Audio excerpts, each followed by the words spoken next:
Ելենա Արշակյանի «Ծով աչքերի պատճառով» սերիալի նկարահանումները շարունակվում են, մեր կողմից սիրված դերասաններն էլ շարունակում են մարմնավորել մեզ արդեն հայտնի դրական ու բացասական կերպարները։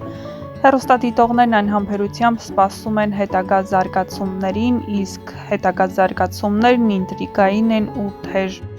Երեկ Սարան վերջապես Էլկային ցույց տվեց իր տեղը, չնայած մինչ այս պահը Էլկան հասնում ու օգնում էր երկու քույրերին էլ, սակայն վերջին շրջանում նրա կյանքում ծանր իրադարձություններ են ընթանում։ Բնականաբար մեղադրել չի լինի Էլկային, քանի որ մի կողմում սիրած տղան է, մյուս կողմում հայրը։ Այս պահին նա իսկապես խառնվել է իրար, նրա զգացմունքները խառնվել են իրար։ Էլկայի համար հեշտ չէ հասկանալ, որ իր սիրած տղայի հայրն է սպանել իր հորը և բնականաբար այդ ամենն ասում է քննիչին, ինչից հետո գալիս է Արմանի տան մոտ ու տեսնում, որ Արմանը հանդիպել է հոր հետ։ Իհարկե սա առաջին անգամ է Արմանը հանդիպում, սակայն Էլկային ինչպես է բացատրելու, որ հայրն այնտեղ է ու այդ մասին չի հաղորդել ոստիկանությանը։ Թե ինչպես կզարգանա Արմանի ու Էլկայի պատմությունը ցույց կտա ժամանակը, նշենք, որ ամենահետաքրքիր ու ինտրիգային սերիաները դեռ առջևում են, իսկ ամենահետաքրքիր կադրից դուրս իրավիճակները, որոնք արվել են նկարահանման հրապարակում, հենց հիմա ներկայացնում ենք ձեր ուշադրությանը։ Գրեք ձեր կարծիքները, քննարկեք, ինչ է սպասվում հետագայում։ Դուք եք երկխոսության ընթացքում պատահական։ Գյումրեցու ես ասում պատահական։ Գյումրեցու հետ կպարես։ Պատահական։ Այն որ տաք եղանակին խաբվելով բլուզով ուղակի նկարվել ես, հիմա պիտի նկարվի շարունակությունը, բայց դու մրսում ես։ Ու շատ ցուրտ է։ Ու դու հիվանդ ես։ Ու դու չես կարող ոչինչ հագնել, որովհետև այսպես արդեն նկարվել ես։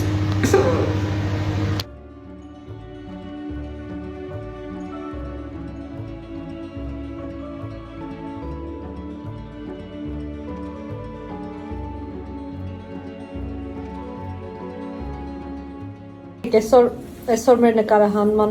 խմբում այսեն սիրուն լավ բան ենք նվեր ստացեք, օգնե պատմես ինչա։ Միջինքի կաթանա, մեծ պարքը կիսվեց, հիմա կիսենք։ Հիմա կիսենք, տեսնենք կոպեկում անգնում, չէ։ Ծով աչքերի պատճառով։ Նարեկ ապրես։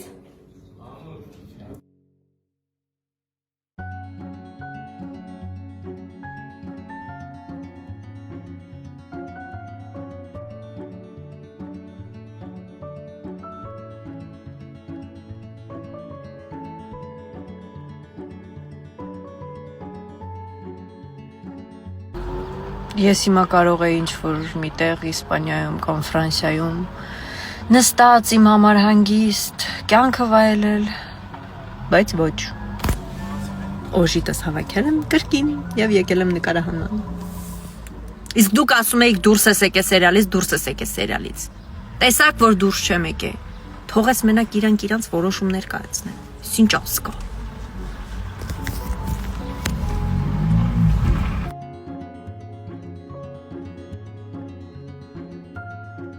Բարի օր, այգում իմ տեսարաններն ավարտվել է ու ես միացել եմ Միլենայի խրախճանքին։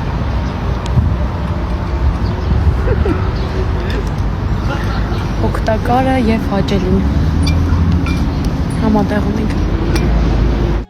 Շնորհավորում եմ անբացատրելի ուժի տեր մարդկանց իգական սերի ներկայացուցիչների տոնը։ Ուզում եմ, որ շատ սիրեք ու գնահատեք ինքներդ ձեզ։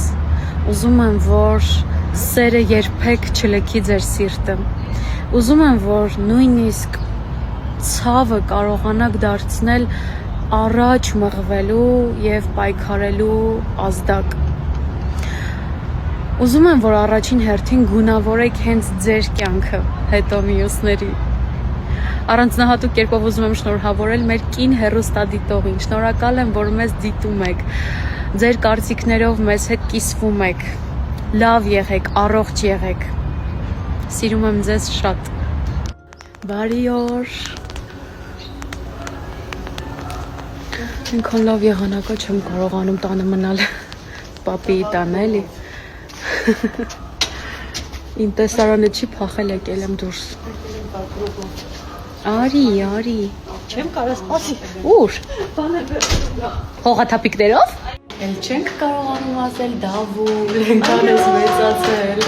Համարյա ինքո ես։ Ինքան կոլովնա չեք պոտկերացնի։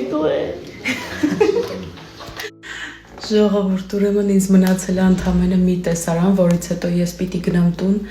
ու Ադրինեն մտածում էր, որ իրեն էլ է այդքան մնացել, բայց պարզվեց, որ շատ ունի։ Ասա, որ արդար է։ Չի ուզում հասկանամ, սա նորմալ է։ Չէ, ես չեմ դուք եք, սա նորմալ է։ Այո, սիրելիս, որովհետև ես 5 օր թատրոնում եմ եղել։ Խնդրեմ, 5 օրը չի եկես յոնքի։ Հետո ասում եք սարան խեղճա, տեսեք ով է խեղճը ստան։ Ոյ բոլես, ոչինչ դու էլ տուն կգնաս մի օր։ Մի օր։ Ասենք նենց ենք ժպտում իբր նորմալ է, էլի։ Ինչ որ բան այն չէ, այո։ Եկեք ես հովին կանգնել։ Ու ես բոթասներով ինչ իմանայի, որ ձյուն կգա։ Ոնց սապոկներով կմնայի։ Երբ մի քիչ շուտ ես քնելուց շորերը հագել, բայց դեռ քույրիկդ հեռախոսազանգ ունի, ու պիտի սպասել։